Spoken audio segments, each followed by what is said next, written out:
네, 안녕하십니까. 대한민국 외교부 장관 강경화 인사드립니다.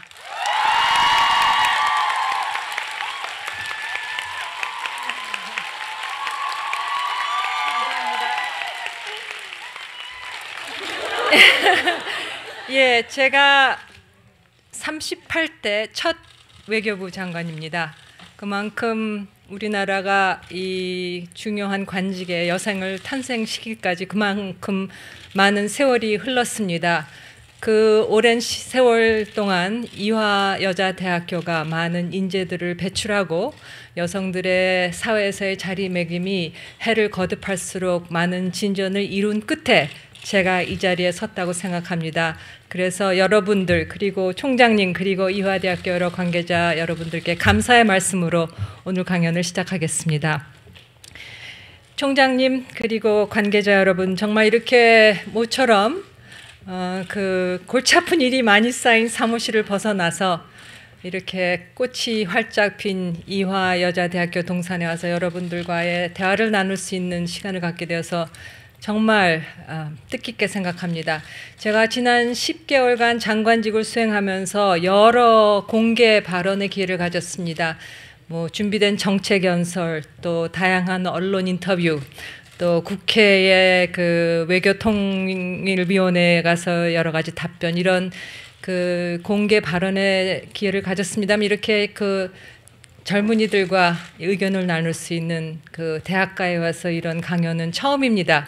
그래서 저도 이게 과연 준비를 어떻게 해야 되나 좀 그 생각도 많이 했고, 또 이런 장소가 되리라고는 정말 기대를 안 했습니다. 이렇게 활기 넘치고 열정이 넘치고 또 물리적으로도 이렇게 개방된 이런 강연장은 제가 처음 봤습니다. 그래서 저 위에서도 듣고 계신 분들이 계세요. 그래서 저도 사실 굉장히 마음이 설레이는 가운데 이 자리에 섰습니다. 그래서 좀 말이 두서없더라도 이해를 해주시기 바랍니다. 어쨌든 오늘날 우리 외교는 과거처럼 소수의 외교 전문가들이 외국을 상대로 하는 그런 외교에 국한되지 않는 시대에 접어들었습니다. 오늘날 모든 분야가 개방이 되고 또 국민 개개인이 스마트폰을 통해서 세계 각지의 소식을 손가락 하나로 접하고 일 수 있는 이런 세상에서는 외교는 그야말로 국민과 함께 가야 되는 외교입니다. 국민의 이해, 국민의 참여, 국민의 지지, 국민의 동료를 같이 가야 한다는 뜻에서 문재인 대통령의 정부는 국민 외교를 대외 외교만큼 중요시하고 있습니다. 그래서 이러한 기회에 국민에게 가까이 다가가는 그러한 외교부가 우리 업무에 굉장히 중요한 부분입니다. 그리고 특히 우리나라의 미래를 짊어지고 갈 여러분들, 이런 젊은 여러분들과의 생각을 듣고 의견을 교환하는 이런 자리가 참으로 귀한 자리라고 생각합니다. 특히 그 척박한 여성 교육 환경 속에서도 한 세기 넘는 130년이 넘는 그 긴 세월 동안 우리 국민의 개화 그리고 여성 지위 향상에 앞장서온 이화여자대학교에서 이렇게 열기 넘친 상황에서 연사로 서게 되어서 참 개인적으로 큰 영광이라고 느끼게 됩니다. 오늘 간단히 급물살을 타고 있는 이 한반도 정세에 대해서 간략하게 말씀드리고, 그리고 한반도를 넘어서 동북아를 넘어서 점점 더 세계 무대에서 자라나고 있는 우리의 위상에 대해서도 말씀드리고, 그러한 세계 무대에서 우리가 또 여러분들이 할 수 있는 일, 여러분들에 대한 기대에 대해서 간단히 말씀을 드리고 그 다음에 질의응답을 하겠습니다. 먼저 우리 외교의 현주에 대해서 간단히 말씀드리면, 아시다시피 연초부터 매우 바삐 돌았던 한반도 정세가 어느덧 3주 뒤 4월 27일로 잡힌 남북 정상회담이 있을 예정입니다. 또 이곳 캠퍼스에서도 그야말로 봄이 찾아왔듯이 한반도에도 지난 몇 년간의 그 긴장 고조의 흐름이 멈추고 평화의 싹이 자라나는 그런 봄 기운이 돌고 있다, 이렇게 말씀드릴 수가 있겠습니다. 평창 올림픽과 패럴림픽이 북한의 참가 속에 그야말로 평화 올림픽이라는 평가를 받으면서 성공적으로 개최되었고, 남북 정상회담과 북미 정상회담 개최라는 역사적인 성과를 이끌어냈습니다. 남북 정상회담은 2000년, 2007년에 이어 세 번째이지만 판문점 군사분계선 남쪽 우리 땅에서 처음 개최되는 것이고, 또 문재인 대통령 취임 1년도 안 되는 시간 내에 열리는 것, 이것도 매우 큰 의미가 있다고 하겠습니다. 또 남북 정상회담에 이어 개최될 북미 정상회담은 그 자체로서도 세계사적인 일입니다. 그래서 우리 정부는 평창 올림픽을 통해 평화와 대화의 모멘텀을 주도적으로 만들어 나갔고, 이 모멘텀이 앞으로 북핵 문제의 평화적 해결, 한반도 평화 정착, 그리고 남북관계 개선을 향한 실질적인 진전으로 이어질 수 있도록 다각도로 노력하고 있습니다. 그간 남과 북은 평창과 평양, 서울과 판문점을 오고 가면서 직접 심도 있는 대화를 통해서 전례 없이 신속한 합의들을 도출해냈습니다. 그리고 이러한 남북 대화의 성과를 워싱턴, 베이징, 도쿄, 모스크바, 그리고 EU 등을 찾아 직접 설명하면서 국제사회의 전폭적인 지지를 확보하고 대화로의 국면 전환을 위한 우호적인 대외 여건을 조성해 왔습니다. 이로써 이제 남북, 북미 정상회담이 연이어 개최되기에 이르렀고, 또 양 정상회담이 소기의 결실을 맺는다면 문 대통령께서 강조하셨듯이 북핵 문제 해결 및 한반도 평화 정착을 위한 역사적 이정표가 기록될 것입니다. 외교부는 앞으로도 남북, 북미 정상회담이 성공적으로 마무리될 수 있도록 미국, 중국, 일본, 러시아 등 주요국을 포함한 국제사회와 긴밀한 공조를 지속해 나가면서 최선의 외교적 노력을 경주해 나갈 것입니다. 저는 우리 세대는 분단의 세대를 살아왔습니다. 그리고 이제 저는 국제사회에서 우리의 국익을 증진시키고 우리의 입장을 대변하는 일을 하고 있지만, 여러분들의 세대는 한반도의 평화 공존의 시대에서 활약하는 시기, 그리고 거기에서 활약하는 리더들이 되기를 기원합니다. 그래서 평창에서 뗀 첫 걸음이 한반도의 항구적 평화 정착이라는 목적까지 다다르는 데는 앞으로 더 많은 일들이 벌어질 테고, 그 과정에서 또 그 이후에 여러분들이 국제 무대에서 할 역할은 더욱더 커질 것입니다. 그래서 앞으로 정부는 여러분들이 앞으로 활동하게 될 글로벌 무대를 더욱더 넓히는데 많은 노력을 기울이고 있습니다. 대한민국은 더 이상 강대국 틈바구니에 낀 작은 나라가 아닙니다. 세계 10위권의 국력과 외교력을 가진 중견국가입니다. 보기에 따라서는 아주 강력한 중견국가입니다. 이미 주요 20개국 G20 멤버이며 세계에서 7번째로 30, 50 클럽, 즉 인구 5천만 이상, 1인당 소득 3만 불 이상을 가입하는 것을 목전에 두고 있습니다. 세계에서 7번째입니다. 또 K-팝의 나라, 그리고 역대 그 어느 동계올림픽보다도 가장 성대하고 가장 성공적인 동계올림픽을, 패럴림픽을 개최한 나라입니다. 또 반세기 만에 민주화, 경제 개발을 가장 성공적으로 성취한 나라입니다. 그래서 밖에서 보는 한국은 안에서 보는 한국보다 훨씬 더 대단하다는 것을 제가 10여 년간 유엔에서 일을 하면서 몸소 느끼고 관찰한 바입니다.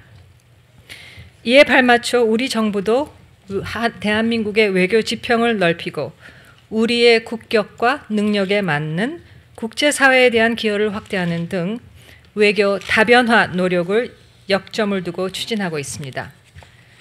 외교 다변화란 그간의 4강, 북핵, 양자, 정부 중심의 기존의 틀에서 벗어나서 지역적으로나 의제에 있어서나 수행 방식 등에 있어서 보다 폭 넓고 깊이 있는 외교를 수행함으로써 세계 속에서 우리나라의 역할과 위상을 강화하고 우리의 지속 번영을 위한 외교적 공간을 확보해 나가려는 것입니다. 특히 전 세계적으로 협력보다는 자국 이익을 우선시하고 주요국 간 전략적 경쟁이 심화되는 상황에서 세계 여러 지역의 국가들과 협력을 강화하는 것은 우리나라의 여러분들의 번영되고 평화롭고 자유로운 미래를 만들어 나가는 데 있어서 선택사항이 아니라 필수사항이라고 믿습니다. 그러나 기존의 외교 방식으로는 외교 다변화에 한계가 있습니다. 다양한 분야로 뛰어들 젊은 여러분들의 패기 넘치는 도전, 또 혁신적인 생각, 이런 것들이 앞으로 더욱더 필요하게 될 것입니다. 그래서 여러분들이 활동하게 될 세상이 더욱 넓어진 만큼 여러분들도 자신의 시야를 더욱 넓힐 필요가 있을 것입니다. 뛰어들 공간이 넓어지고 있고 다를 분야도 많아지고 있습니다. 여러분들을 대하는 국제사회의 기대 또한 커지고 있습니다. 저는 유엔에서 근무하면서 인권 또 인도 지원 업무를 담당하면서 많은 나라들을 방문했습니다. 그리고 다양한 사람들과 일을 했습니다. 그래서 사람과 지도자의 모습이 얼마나 다양하고 또 그들의 도전과 고민거리가 얼마나 다르고 또 그 가운데서 좌절과 실패 그리고 성공과 기회의 순간들을 많이 볼 수 있었습니다. 지금 이곳의 현실의 세계, 특히 여러분들이 취업 문제로 고심이 깊다는 것, 이 현실을 잘 알고 이해하고 있습니다. 그러나 시야를 넓혀서 나라 밖의 세상에서 일하면서 기여를 할 수 있는 시간들이 점점 더 다가오고 있고 그 기회들이 더 넓어지고 있는 만큼 그런 기회가 왔을 때 그것을 잡을 수 있도록 각자의 기량을 닦고 준비를 잘 하시기 바랍니다. 새로움에 대한 도전, 그리고 본인이 기여할 분야를 찾고 그것에 맞는 실력을 갖춰나가는 것이 필요하다고 하겠습니다. 과거에는 그런 기회들이 주로 남성들에게만 주어졌지만 지금은 양성평등 차원에서 여성의 사회 진출이 활발해지고 있습니다. 유엔에서는 잘 아시다시피 양성평등이나 여성의 권리, 권익 증진은 모두가 추구하는 가치이자 목표이자 행동 지침입니다. 그러나 그 어디를 보아도 진정한 성평등의 세상은 아직도 갈 길이 멀고 장애물들을 극복하기 위한 노력들이 끊임없이 경주되고 있습니다. 우리나라에서도 최근 사회 곳곳에서 미투 현상이 나오고 있지만 이를 계기로 우리 사회가 한 걸음 뒤로 가면서 두 걸음 앞으로 가는 것이라고 생각합니다. 그래서 여성이 보다 안전하고 자유로운 사회에서 평등과 번영의 삶을 누릴 수 있는 나라로 나아가기를 희망합니다. 정부도 여성의 사회 진출과 양성 평등을 위해서 솔선수범을 하고 있습니다. 대통령께서는 첫 내각에 여성 30% 기용 약속을 달성하셨습니다. 그래서 핵심 요직에 여성 1호 인사들을 곳곳에 발탁하고 계십니다. 또 관리직 여성 공무원 비율을 높여서 의사결정 과정상 성평등 수준을 올리고 있습니다. 또 각 부처에서 일 가정이 양립할 수 있는 가정 친화적 유연한 조직 문화를 구현하기 위해서 많은 노력들을 기울이고 있습니다. 이제 양성평등은 인권 차원을 넘어 국가 생존과 발전의 전제 조건입니다. 혁신적인 여성 리더가 활약하는 것이야말로 국가 경쟁력을 높일 수 있는 주요 열쇠라고 봅니다. 그래서 작년 방한했던 라가르드 IMF 총재도 한국이 여성경제활동 참가율을 끌어올리면 GDP를 10% 높일 수 있다. 이렇게 여성 인력의 중요성을 강조했습니다. 이화여자대학교에서도 학생들과 간담회를 가진 걸로 알고 있습니다. 그 직후에 저와도 면담을 했습니다. 그래서 많은 의견을 고안을 했고 특히 한국에서의 교육받은 여성들이 느끼는 좌절감, 저출산 문제 등에 대해서 많은 의견을 나누었습니다. 이런 점에서 여성 인재 요람 역할을 해준 이화여대가 큰 역할을 해왔고 앞으로도 우리 사회를 양성평등 사회로 앞당기고 보다 발전시키는데 여기 계신 이화인 모두의 큰 역할이 기대됩니다. 여성들의 사회 참여가 더욱 보장되는 사회 분위기 속에서 사회 곳곳에서 끊임없이 도전하여 성공하는 여성이 이 가운데서 많이 나오기를 기대해 봅니다. 끝으로 누구보다도 가능성이 많은 여러분들은 더 능력 있는 대한민국, 더욱 평화로운 한반도, 더 넓어진 세계 무대에서 여러분들의 재능을 마음껏 펼칠 수 있는 그런 기회를 맞기를 바랍니다. 외교는 상대의 마음을 얻는 일이라고 생각합니다. 이제는 정부의 힘만으로는 한계가 있습니다. 여러분의 젊음과 패기, 상상력과 창의성, 이러한 것들이 필요합니다. 그래서 세계의 시민으로서 글로벌 무대에서 한국의 매력을 발산하는 국민외교관, 공공외교관으로서도 적극 동참해 주시기를 당부합니다. 자, 여러분들의 얘기를 들으러 왔습니다. 그래서 제 얘기는 이쯤 마무리를 하고요. 이제 주제와 관련된 내용이 꼭 아니어도 좋으니 많이 질문해 주시고 의견을 개진해 주셨으면 감사하겠습니다. 감사합니다.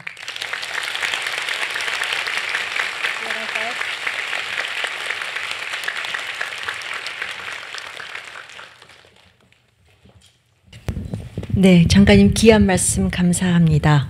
이제 오늘의 본격적인 사실 어떻게 보면 굉장히 중요한 행사의 순서인 여러분의 질의응답 순서가 되겠습니다. 여러분 두 가지만 좀 부탁을 드리고 시작을 하겠습니다. 저희가 이제 무선 마이크가 있어서 여러분이 제 손을 들고 질문 신청을 하면 제가 질문을 하겠습니다. 양쪽 옆 우리 뒤에 있는 뒤에 있는 귀한 학생들도 꼭 이제 저희가 빠뜨리지 않고 질문을 받도록 하겠습니다. 질문을 하실 때 첫 번째 좀 당황하시지 마시고 성함하고 이름하고 또 소속은 꼭 말씀해 주시고, 그리고 여러분 보셨다시피 굉장히 많은 학생들이 있습니다.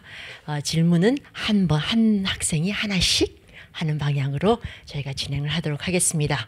네, 그러면 첫 번째 질문 받겠습니다. 네, 제가 눈이 그래서 그런지 저쪽에서 제일 먼저 손을 들었는 걸 봤습니다. 저 학생 먼저 일어서서 질문을 해주실까요? 안녕하세요. 저는 철학과 소속 중인 김동희입니다. 좋은 강연 들려주셔서 정말 감사하고요. 제가 질문하고 싶은 점은 이제 최근 여성의 저대표성이 공직과 세계 무대에서 많이 드러나고 있는데, 그러한 세계 무대와 공직에서 일하시면서 겪으신 고충과 여성으로서 이제 그러한 저대표성을 해결하기 위해서는 어떠한 점이 필요한지 이제 여성의 리더로서 활동하고 계신 장관님께 여쭤보고 싶습니다. 장관님 편하신 대로 말씀하셔도 괜찮습니다.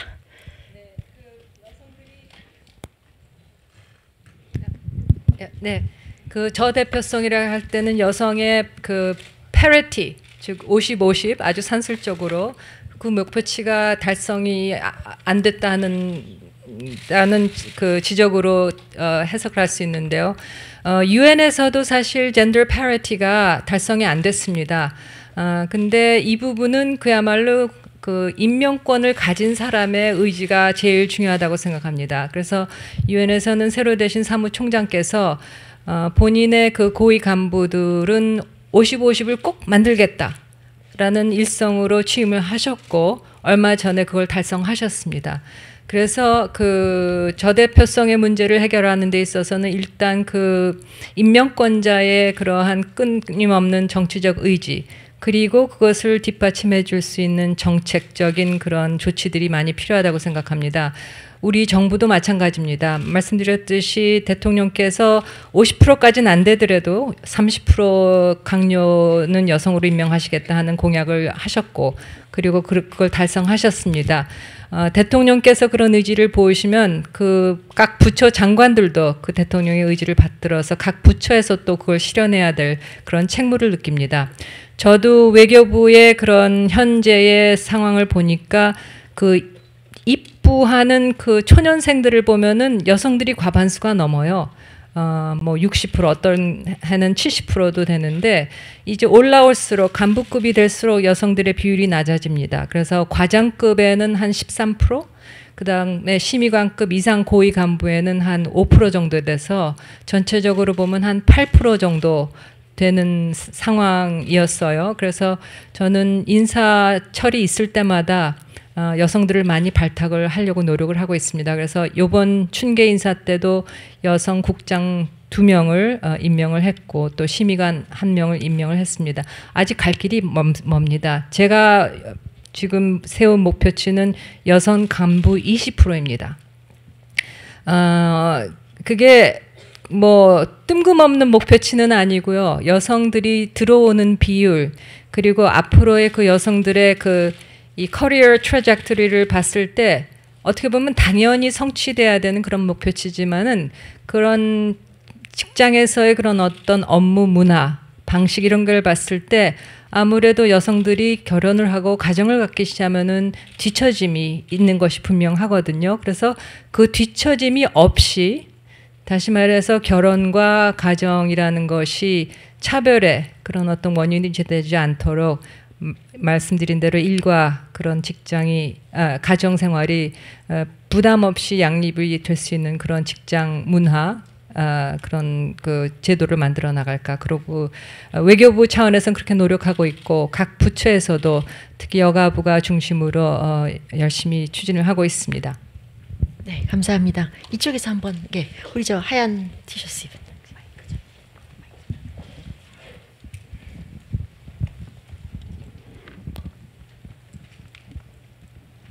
네, 안녕하십니까 장관님. 저는 이화여자대학교 불어불문학과 1호학번 이현승이라고 합니다. 네, 먼저 바로 옆에 있는 모교를 마다하시고 저희 이제 여성 리더의 양성에 가장 중심이 되는 저희 이화여자대학교에 방문해 주셔서 이렇게 좋은 특강 들려주셔서 너무 감사드립니다. 제가 질문드리고 싶은 건 제가 지금까지 저희 대한민국의 외교는 어느 정도 저희 주변국들이나 저희 중일 혹은 미국 같은 열강에 한정된 그런 소극적인 외교를 펼쳐왔다고 생각을 했었습니다. 그런데 이제 지난해 신정부가 출범하고 나서 러시아에도 특사를 보내시고 동남아나 이제 중남미에까지 최근에는 특사를 보내시는 걸 보면서 어느 정도 그런 대한민국의 외교적인 문제가 소극적인 위치에서 벗어나서 정말로 그 독자적으로 대한민국만으로서의 그런 세계 무대에서의 존재감을 입증할 수 있는 그런 기회라고 생각이 들었습니다. 근데 이런 것들에 있어서 앞으로 이런 식으로 계속 이렇게 적극적인 외교를 펼쳐나가시는 게 대한민국 이 독자적인 국가로서 어떠한 존재감을 세계 무대에서 가지게 될 것이라고 생각을 하시는지, 그러니까 뭔가 의존적으로 열강들을 의존하는 그런 외교가 아니라 대한민국만의 그런 존재감이 있는 그런 적극적인 외교를 어떻게 세계 무대에서 펼쳐나갈 거라고 생각을 하시는지와 또 상대적으로 적은 국토 면적과 또 인구 수도 한정되어 있는 이제 대한민국의 이런 자원 중에서 어떠한 것들이 세계 무대에서 큰 경쟁력으로 발휘를 하게 될 거라고 생각을 하시는지 궁금해서 질문 드리고 싶습니다. 감사합니다. 네, 감사합니다. 소문 내지 마세요. 옆 학교에다가. 사강 외교 여전히 중요합니다. 우리의 이 지정학적인 위치는 우리의 운명입니다. 그리고 이사 갈 수 없어요. 그죠? 그래서 여전히 사강 외교는 우리가 잘 관리를 해나가고 그 양자관계, 특히 우리의 그런 어떤 안보 외교의 그 핵심 축이 되고 있는 동맹, 한미 동맹, 이것은 우리 외교의 근간이라고 할 수 있겠습니다. 그래서 한미 관계, 한일 관계, 한중 한러 관계 여전히 중요하고 여전히 잘 관리를 해나가야 되지만은 그것만으로는 충분치 않고 또 그것만으로는 우리가 국제사회에 우리의 역할을 다 못하는 상황이 되고 또 앞으로의 우리의 미래의 성장 동력을 구하기 위해서는 더 넓은 세계로 나가야 됩니다. 그리고 국제사회에서 바라보는 한국은 굉장히 일단 모범 국가고요. 그 경제발전, 민주화 다 성취를 한 그리고 강대국이 아니라는 점에서 그런 어떤 다른 나라들이 별다른 두려움이라든가 그런 어떤 의심 없이 쉽게 다가올 수 있는 그런 나라라는 점의 평가를 많이 듣고 있습니다. 그래서 한국이 조금이라도 그런 어떤 의지를 갖고 작은 자원을 가지고 뭐 아프리카나 동남아시아나 이 중남미 지역의 그런 그 상생의 차원에서 그 나라에 도움이 되는 그런 어떤 개발 협력을 하겠다 했을 때는 그 호응이 굉장히 좋습니다. 한국은 다른 동기가 없으니까요. 그야말로 같이 커나가자. 우리가 이제는 국제사회에서 많은 도움을 이렇게 잘한 나라가 됐으니까 우리가 할 바를 한다. 그리고 그 가운데 서로 상생하는 길을 찾자 하는 그 이상의 그런 어떤 그 숨겨진 동기가 없는 나라이라는 것을 잘 압니다. 그래서 저희가 조금만 노력하면은 한국이라는 브랜드가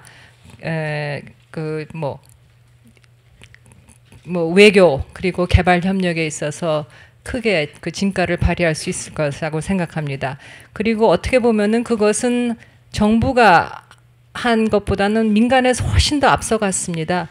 이 한류라는 게 얼마나 대단한지 제가 외국에 나갈 때마다 느낍니다. 동남아는 물론이고 중동 지역, 북아프리카 지역, 라틴 아메리카, 심지어는 큐바에서도요. 이제는 한국 K-팝과 그 한국 드라마를 쉽게 접할 수 있다고 그럽니다. 그래서 한국의 그런 어떤 문화, 한국 사람이 갖고 있는 그런 어떤 문화적인 근본, 그게 춤이든 그 노래든 뭐 분명히 굉장히 독특한 게 있는 것 같아요. 그리고 그 독특함에는 그야말로 그냥 어떤 순수함이 있고 그런 게 이제 세계 여러 나라한테 국민들한테 어필하는 게 아닌가. 그래서 저도 솔직히 한류가 맨 처음에 뜰 땐 이거 일시적인 거다, 이거 유행처럼 사라질 거다 이렇게 생각했는데 지속 가능한 우리만의 그런 어떤 독특함이 그 안에 분명히 담겨 있는 것 같습니다. 그래서 그런 어떤 민간 분야에서 훨씬 더 관에 앞서서 그 개척을 이미 좋은 토양을 많이 마련해 줬습니다. 그래서 이제 관의 입장에서는 이미 잘 그 나라 국민들이 갖고 있는 그런 우리나라에 대한 그 수용성 그런 것을 잘 견인해서 그 외교도 하고 개발 협력도 하고 그래서 상생의 길을 찾나 하는 것이 이제 외교 다변화인데요. 그 1차적으로는 신북방 정책, 그래서 이 유라시아 그 중국 북동쪽, 그다음에 러시아 극동쪽을 거쳐서 유라시아 그 중앙아시아를 거쳐서 유럽까지 가는 그 신북방 경제 협력을 통해서 그 상생의 길을 모색하는 게 한 방향이고요. 또 남쪽으로는 신남방 정책, 그래서 아세안, 그다음에 인도 등을 집중적으로 그간에 키워왔던 그 관계를 보다 더 격상시키고 심화한다 하는 두 가지 방향으로 지금 집중적으로 외교를 추진을 하고 있습니다. 그 밖에도 물론 그 유럽의 목소리, 유럽은 중요한 게 그 European Union의 외교 정책에 있어서 북핵 문제에 다루는 데 있어서 유럽의 목소리를 전폭적인 지지를 받는 게 굉장히 중요합니다. 그래서 지난번에도 제가 그 EU 외교장관 회담에 초청을 받아서 그동안 한반도에서 일어난 여러 가지 이런 변화에 대해서 좋은 브리핑을 해드릴 수 있었습니다만, 그런 식으로 다방면으로 그야말로 팔방으로 외교적인 노력을 기울이고 있습니다. 그야말로 또 노력을 기울이는 만큼 또 새 기회도 열리고 새 길도 열립니다. 할 일이 더 많아질 것입니다. 그렇기 때문에 외교부도 할 일이 더 많아지고 여러분들이 앞으로 그 국제 무대에서 할 일, 그리고 그런 기회들이 더 많이 열릴 것으로 생각합니다. 네, 감사합니다. 우리 이제 저쪽 가야 돼요. 이제 우리 맨 뒤에 있는 그 까만 원피스, 까만 이쪽 끝에, 예, 말씀. 죄송해요. 제가 끝에 있는 분들을 자꾸 마이크가 가는데. 우선 안녕하세요. 저는 이화여자대학교 정치외교학과에 재학 중인 한혜람이라고 합니다. 우선 외교관의 꿈을 가진 저의 우상이신 장관님을 뵙고 또 대화를 나누게 돼서 무척 떨리지만 굉장히 영광스럽게 생각하고 또 이를 계기로 더 목표를 이루는데 어떤 목표를 향해 나아갈 수 있게 될 것 같다는 그런 생각이 지금 드는데요. 제가 드리고 싶었던 질문은 최근 미투 운동이 활발하게 일어나고 있잖아요. 저는 이런 성폭력에 대한 적극적인 고발이 목소리들이 사회를 변화시키는 큰 원동력이라고 생각했고 또 장관님도 그러실 거라고 생각을 합니다. 그런데 저는 이 미투 운동이 힘을 얻기까지 영향을 미쳤던 요인들 중 일본군 위안부 할머님들의 용기 있는 외침이 큰 기여를 하지 않았나 생각을 합니다. 그렇게 이 문제에 대한 해결 또한 위안부 할머님들뿐만이 아니라 앞으로 우리 사회를 살아갈 여성들에게도 아주 중요한 의미를 갖는다고 생각을 합니다. 일단 현재 외교부에서 발표한 방안으로는 위안부 후속 조치를 논의 중이라고 알고 있습니다. 구체적으로 이 후속 조치가 어떻게 이루어지는지 그리고 장관님께서는 어떤 결과를 기대하시는지 여쭤보고 싶었습니다. 감사합니다. 네, 감사합니다. 저기 우리 부대변인이 일어서서 답변을 하는 게 좋겠다 해서 일어섰습니다. 일어서고 보니까 엄청 제가 카메라 살해를 당하는 것 같은데요. 우리 아이들이 저를 볼 때마다 엄마 흰머리가 더욱더 하얘지고 있어요. 근데 사진 한 장 찍을 때마다 제가 흰머리 하나 더 넣는다고 생각합니다만 사진 한 장 찍어서 이렇게 기쁘게 해드릴 수 있다면 제가 얼마든지 찍어드리겠습니다. 네. 예. 그 미투 운동은 정말 저도 전적으로 공감합니다. 이것이 당한 사람의 입장에서 또 그것을 공개적으로 자기의 스토리를 공개적으로 얘기한다는 게 사실 피해자 입장에서 굉장히 어렵다는 것은 그 유엔에서 성폭력 문제를 많이 다뤄보고 그 피해자들을 많이 만나본 입장에서는 그게 얼마나 어려운 일인가, 그게 얼마나 자기 전체를 드러내놓고 해야 하는, 그리고 사실 나올 때 자기의 스토리가 보호가 될 것이라는 그런 어떤 보장도 없거든요. 근데 다행히 우리는 이번 기회에 그런 분들을 보호하고 격려하고 지원해주는 그런 분위기가 되는 것 같아서 참 다행스럽다고 생각하고요. 거기에는 여성 지도자들의 노력도 컸지만 남성 지도자들의 노력이 굉장히 큽니다. 우리 대통령께서는 이 문제가 나왔을 때 국무회의를 주관하시면서 전폭적인 지원을 실어주셨습니다. 계속 그렇게 하고 계십니다. 그래서 이번을 계기로 이 여성에 대한 폭력, 그야말로 근원적으로 사라지는 그런 계기가 되었으면 좋겠습니다. 제가 인권을 하면서 서울을 고국을 방문하다 가장 가슴 아프게 느꼈던 것이 바로 이 부분입니다. 다른 인권 분야에서는 굉장히 발전을 많이 하고 선진국이 되어가고 있는데 여성에 대한 폭력, 그것이 가정에서든 직장에 있어서든 너무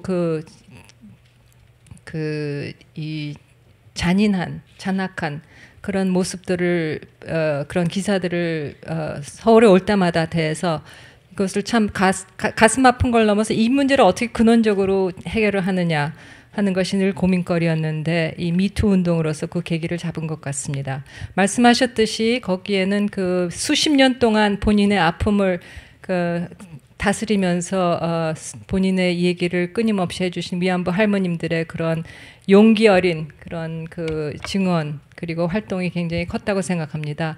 아시다시피 지난 정부가 2015년 12월에 정말 그 할머님들의 입장에서나 그 가족들 또 그 지원 단체들의 입장에서 또 그 순간 저는 뉴욕에서 전혀 다른 일을 하고 있었지만은 그 발표가 나왔을 때 참 이상한 합의다라고 생각을 했습니다. 그런 합의를 우리 새 정부가 떠맡았습니다. 그래서 이 문제를 어떻게 갖고 갈 것인지 고민을 하다가 한 번은 왜 이렇게 흡족스럽지 못한 합의가 나왔는지 그 과정을 한번 점검해보고 그 점검한 결과를 바탕으로 그럼 정부 입장은 어떻게 정해 나가야 되는지 그것을 작년에 했습니다. 여기 계신 김은미 교수님께서 그 위안부 합의 검토 TF의 위원으로서 많은 기여를 해주셔서 이 자리를 드려서 다시 한번 감사를 드립니다. 그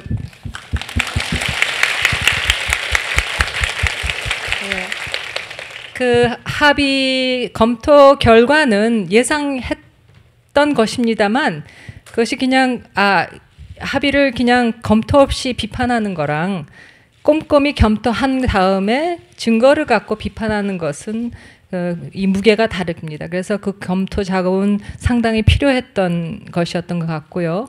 그리고 그 결과 우리가 늘 그 합의에 대해서 의혹을 갖고 있었던 피해자들 중심이 전혀 아니었다. 그 할머님들과의 충분한 의견, 그분들의 의견을 충분히 담아내지 못했다.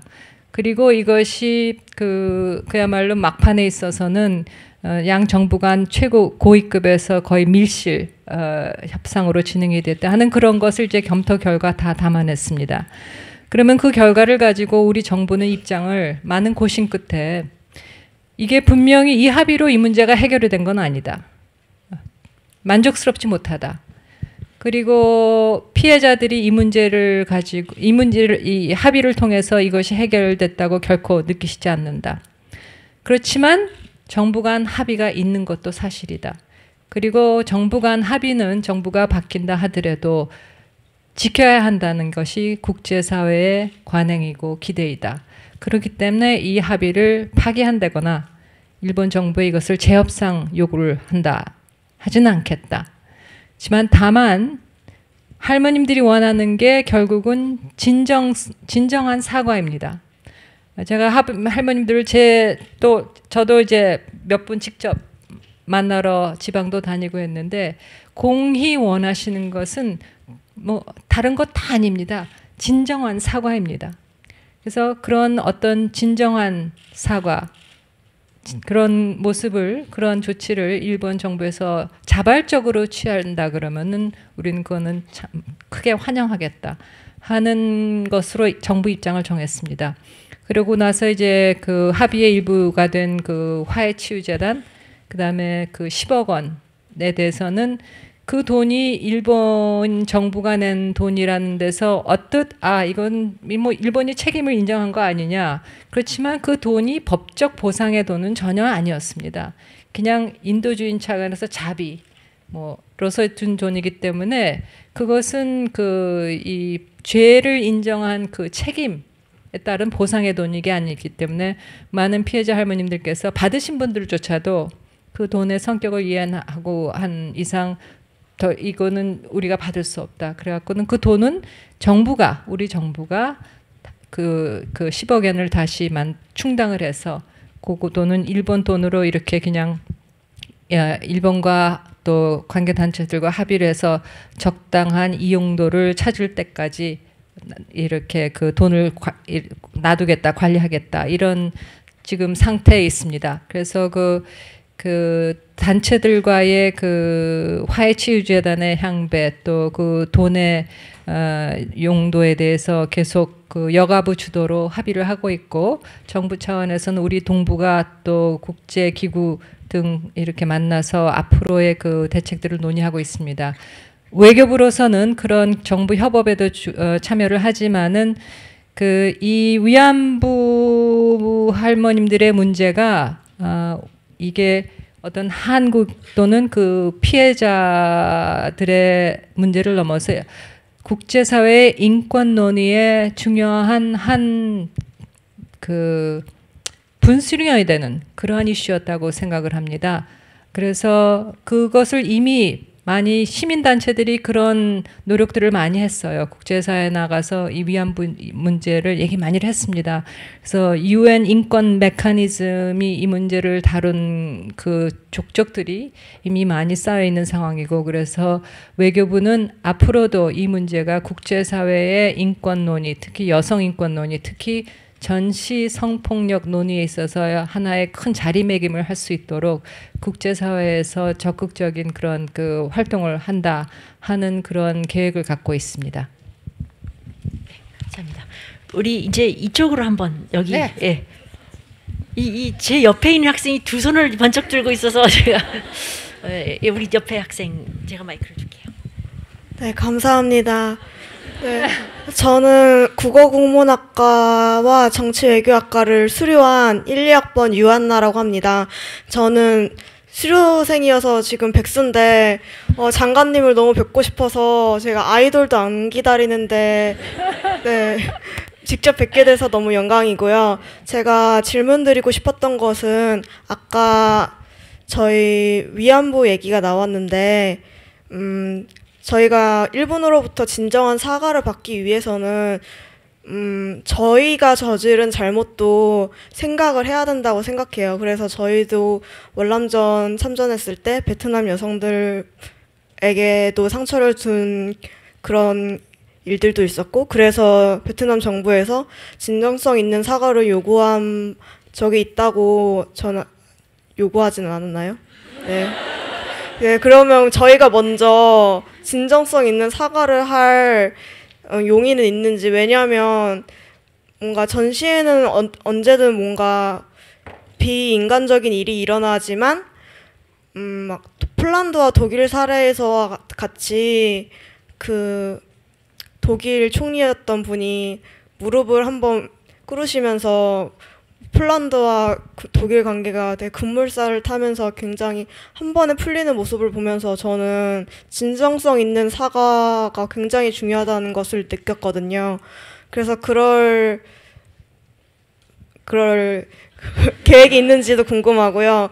또 저는 아까 장관님께서 저희 한국이 일단 외부적으로 되게 굉장히 파워풀한 나라고 그 중견국 정도는 되고 그리고 되게 이미지도 좋다라고 했는데, 사실 제가 기사를 우리가 내부적으로 약간 자기 비판도 좀 해야 되잖아요. 자아 성찰을 해보자면 뭐 요즘에 뭐 소수의 악덕 기업이라고 생각하고 싶지만 동남아 같은 곳에서 공장 노동자들을 임금 체불을 하고 막 야범 도주를 한다든지, 그래서 그분들은 되게 아무런 그런 도움도 받지 못하고 되게 길거리에 앉아있는 모습을 보면서 이런 기업들을 규제할 수 있는 약간 국가적 차원에서의 정책 같은 게 있는지 궁금합니다. 감사합니다. 네, 감사합니다.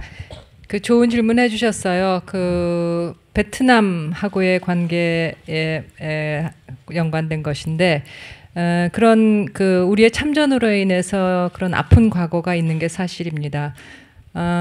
그렇지만 베트남 정부의 입장에서 그런 사과를 요구한 적은 없고요. 각 나라마다 그 내부 사정이 또 굉장히 다릅니다. 그렇기 때문에 베트남의 참전의 그 과거와 일본이 식민지 시대 때의 그 우리 나라에서 자행한 그런 여러 가지 인권 유린의 그거를 같이 수평적으로 비교한다는 것은 그것은 적합하지 않다고 생각합니다. 우리는 그렇지만 그런 어떤 그 정부 간 그런 대화의 기회가 있을 때마다 우리의 진정성을 늘 표치를 하고 있습니다. 그래서 이번에 대통령께서도 가셔서도 그 아픈 과거에 대해서 유감의 뜻을 표하시고, 그리고 그런 어떤 진정성 위에서 양국 관계가 미래지향적으로 발전되기를 원한다, 그런 발언을 하셨고, 거기에 대해서 또 베트남 주석께서 그 한국 정부의 그 진정성, 성실에 대해서 평가를 하셨습니다. 그렇기 때문에 지금의 양국 관계에 있어서는 그게 아마 가장 적합한 주고받음이 아닌가 싶습니다. 그렇지만 정부의 입장을 떠나서 민간의 입장에서는 말씀하셨듯이 많은 그 NGO들이 가서 그 베트남의 그야말로 그 낙후된 지역에 가서 좋은 일들을 많이 하고 계십니다. 정부로서는 굉장히 감사합니다. 그 민간이 할 수 있는 그 부분하고 양국 상대국의 정부를 1차적으로 상대를 해야 되는 정부가 할 수 있는 그런 이 말들은 다를 수가 있습니다. 그렇기 때문에 그 일단 우리의 진정성은 충분히 표시를 하고 있다고 생각합니다. 그렇지만 그것도 받아들일 수 있는 상대편의 준비가 되어 있다. 해야 그것이 받아들이는 거지 우리가 그냥 우리 마음대로 한다고 해서 그것이 가장 그런 양국 관계의 관리에 있어서 좋은 거냐 하는 것은 생각해 볼 필요가 있다고 생각합니다. 또 그다음 후반부는 뭐였죠? 후반부가 예, 무슨 어떤 기업 얘기를 하시는지 아는데 예, 우리 기업들 가운데 그런 경우들이 종종 있습니다. 그 대통령님을 모시고 베트남을 갔더니 바로 그런 기업이 하루아침에 문을 닫고 도주를 해버리고 그 직원들은 거리에 나앉는 그런 그 일이 있어서 우리 공간을 통해서 관심을 갖고 지금 우리가 동원할 수 있는 예컨대 한국의 그 여러 경총이라든가 이런 가용한 그런 어떤 민관의 그런 그 단체들 동원해서 지금 그 도산한 기업이죠, 말하자면 도산한 기업 측에서도 좀 도움을 주고 또 현지에 있는 그 고용자들에 대해서도 도움을 줄 수 있는 방안을 찾고 있습니다. 우리의 외교 다변화의 핵심 중에 하나는 이 3P라고 하는데요. People, Prosperity, Peace. 그래서 그냥 우리가 가서 뭐 경제 협력해서 돈만 잔뜩 벌어오겠다 이런 게 아니라 우선은 people입니다. 그래서 그 나라의 국민과의 공감대를 형성한다 하는 건데 그런 면에 있어서는 분명히 이런 일들이 일어나서는 안 되고 이런 일이 일어난다 하면은 즉각적으로 대응 조치가 들어가야 되고요. 또 베트남과 같은 나라에 있어서는 다문화 가족, 그죠? 이것이 굉장히 양국 간에 좋은 고리이기도 하지만 그 다문화 가족들이 다 성공을 하지 않고 있지 않습니까? 그리고 경우에 따라서는 그 홀홀단신 먼 나라에 시집 온 이 젊은 여성들이 그 폭력도 당하고 아무런 그런 어떤 그 도움 없이 쫓겨나고 고국으로 돌아가는 그런 그 귀국 젊은 베트남 여성들도 많이 있습니다. 그래서 그런 민간의 교류 차원에서 일어나는 그런 거에 대해서 적극 지원도 하지만은 그런 문제가 발생했을 때는 그런 문제를 최소화하고 지원 체제가 들어갈 수 있도록 그 다문화 가족 또 여기에서 일하시는 그 외국인 고용자들에 대한 그 대책도 정부가 적극적으로 만들어내고 있습니다. 충분치 않습니다. 그렇기 때문에 그 시민사회의 고발이 중요하고요. 그런 그 문제점 지적이 있을 때마다 정부로서는 적극적으로 이렇게 대응을 한다 하는 입장을 갖고 있습니다. 네, 감사합니다. 이제는 저희가 이제 시간이 이제 많지는 않은데요. 그래서 귀하게 저기 한 중간에서 저기 우리 맨 뒤에 있는 분 한번 질문을 드려보시겠어요? 네.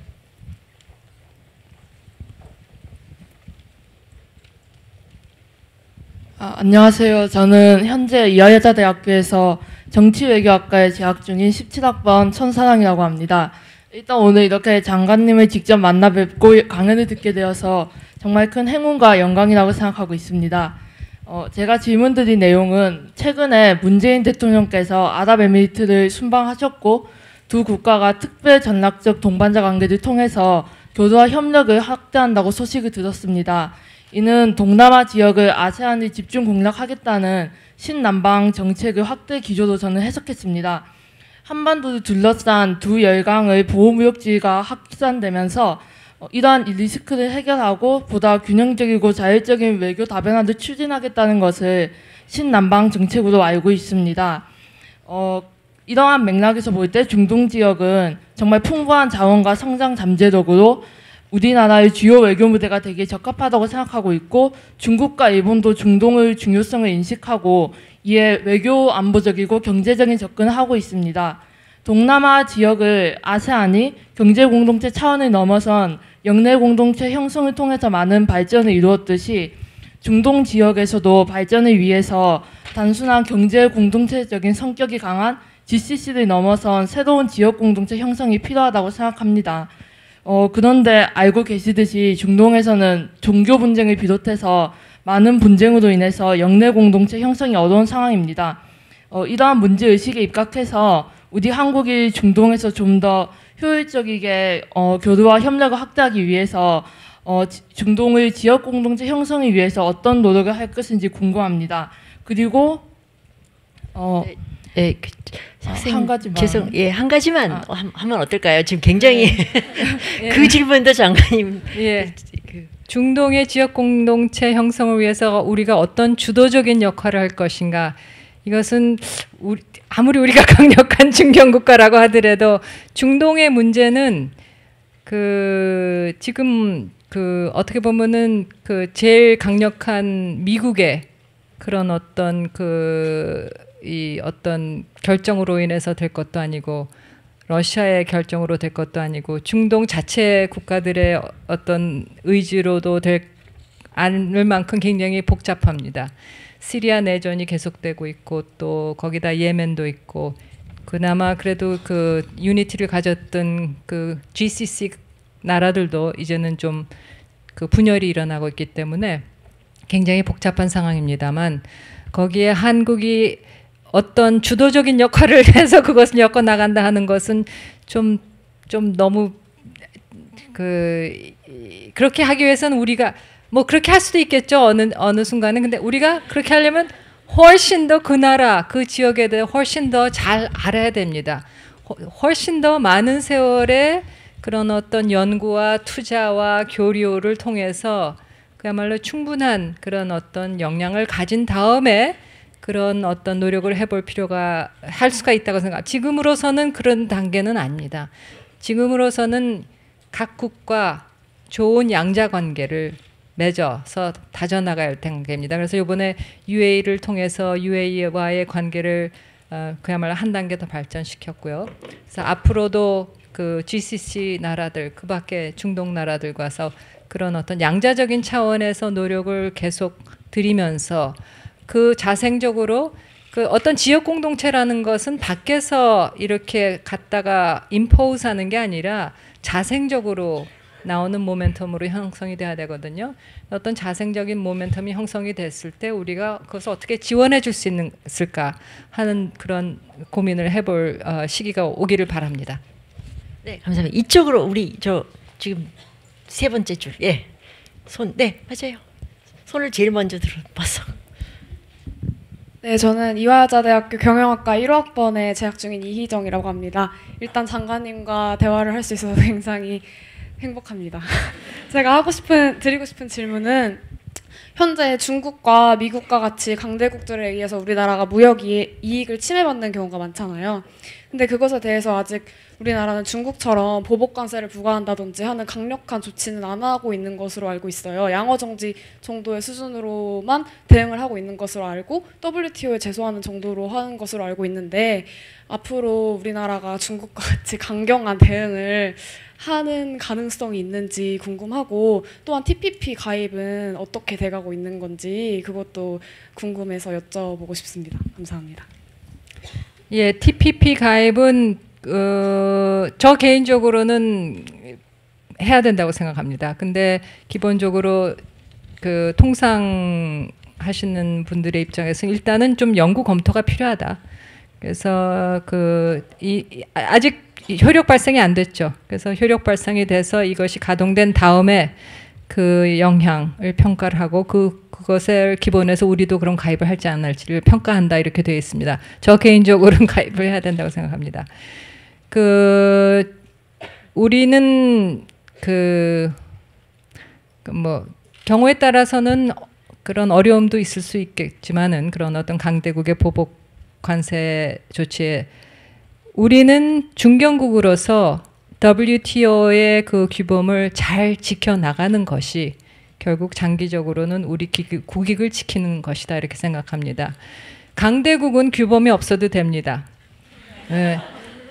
그리고 또 힘으로 좀 밀어붙이려는 그런 경향도 있지만은 강대국이 아닌 그런 힘이 딸리는 나라 입장에서는 결국은 믿을 것은 규범입니다. 그래서 우리가 WTO의 규범을 잘 지켜나가고 충분히 활용을 하는 방향으로 이런 여러 가지 통상 현안들을 해결해 나가야 된다 이렇게 생각합니다. 여기 이제 시간이 이제 얼마 안 남아서 우리 이제 이쪽에서 뒤에서 네 뒤에 봐주세요라는 너무 간절한 목소리가 뒤에서 나와가지고 우리 네. 안녕하세요, 장관님. 저는 성악과에 재학 중인 김희원입니다. 우선 저는 개인적으로 저의 고등학교 선배님께 질문 드리게 돼서 너무 영광으로 생각하고 있습니다. 정말 뒤에 봐주셔서 너무 감사합니다. 정말 좋은 특강과 또 방문에 너무 감사드리고요. 저는 우선 유엔에서 인권이랑 또 인도적 차원에서의 그 지원에 몸담고 계셨던 것으로 알고 있어서 제가 관련해서 질문 드리고 싶은 것이 있었습니다. 제가 정치외교학과 수업을 복수 전공을 하고 있는데 공부를 할수록 굉장히 어렵다고 느껴지는 점들 중에 하나가 이런 보편적인 가치와 또 그 국가들마다의 문화적인 차원들의 충돌이 발생할 때 그 점을 어떻게 중재를 해야 될까 하는 점들이 전 항상 고민이었거든요. 그래서 국가나 민족마다 또 종교마다의 주체성을 인정을 어느 정도까지 해줘야 되는 부분인지 그런 것들이 좀 인도적 차원에서는 특별히 더 많이 고민스러울 것 같습니다. 또 예컨대 최근에는 미얀마의 로힝야족 사태라든가 아니면 이슬람 국가들에서의 명예살인 등의 사례들에서 봤을 때는 또 인권 보호적 차원에서 국제사회의 개입이 좀 필요하다고 느껴지지만 한편으로는 개입이 그 자체로 좀 국가나 민족에 대한 억압이나 또 폭력으로 작용할 수도 있고 또 종교적 불관용과 또 연관이 될 수 있다고 생각을 하기 때문에 섣불리 뭐가 옳다라고 얘기하기 좀 어려울 것 같습니다. 사실 이와 관련해서는 좀 여러 과오들이 역사적으로 존재해 왔다고도 생각을 합니다. 뭐 신보수주의라든가 아니면 뭐 인도주의적 개입주의들이 발생시켜온 폭력들 같은 것들이 있기 때문에 더 그런 조심스러워지는 것 같기도 한데요. 물론 이런 실책들이 그들이 이제 남성 지도자였기 때문에 발생했다고만은 생각하지 않지만 또 우리가 여성 지도자로서의 새로운 관점이나 또 접근 방식이 존재할 수 있다고 생각을 하는데 이 점에 대해서 강 장관님께서는 어떻게 생각하시는지 고견을 듣고 싶습니다. 감사합니다.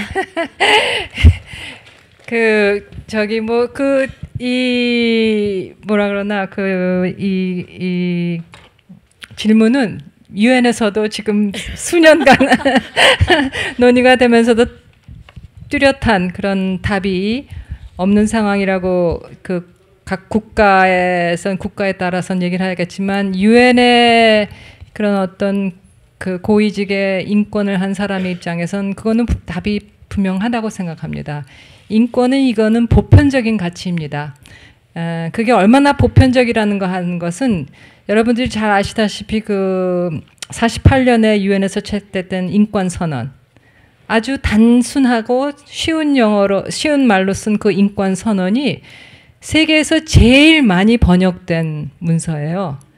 그 어떤 종교 서적도 쫓아오질 못합니다. 막 500개 정도 각 나라에서 각색의 그런 어떤 그 지방 사투리로서까지도 그만큼 번역이 됐다는 것은 이것이 사람이라 하면 누구나 공동으로 속에 갖고 있는 그런 어떤 자유와 존엄에 대한 그 가치를 담고 있다는 거죠. 그렇기 때문에 그거는 범세계적인 것이지 그리고 범인류적인 것이지 그것을 문화에 따라서 제도에 따라서 그것이 받아들여지고 안 받아들여지고 그거는 정치적인 논리라고 생각합니다. 그리고 많은 정치인들이 그것을 그렇게 이용하는 걸 저는 봤고요.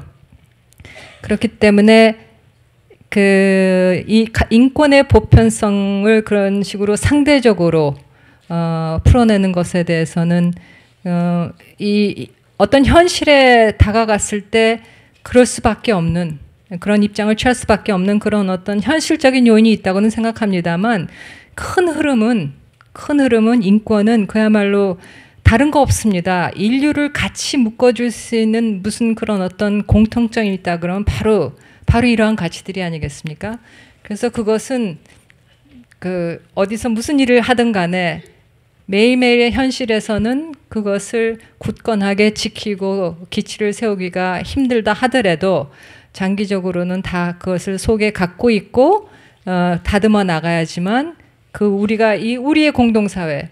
그래서 제가 이번에 장관으로서 이 정부의 일을 맡으면서 일하는 신나는 이유 중에 하나가요.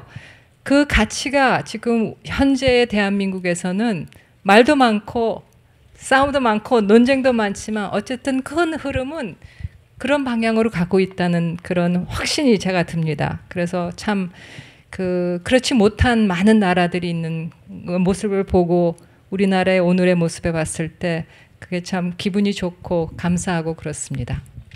네, 감사합니다.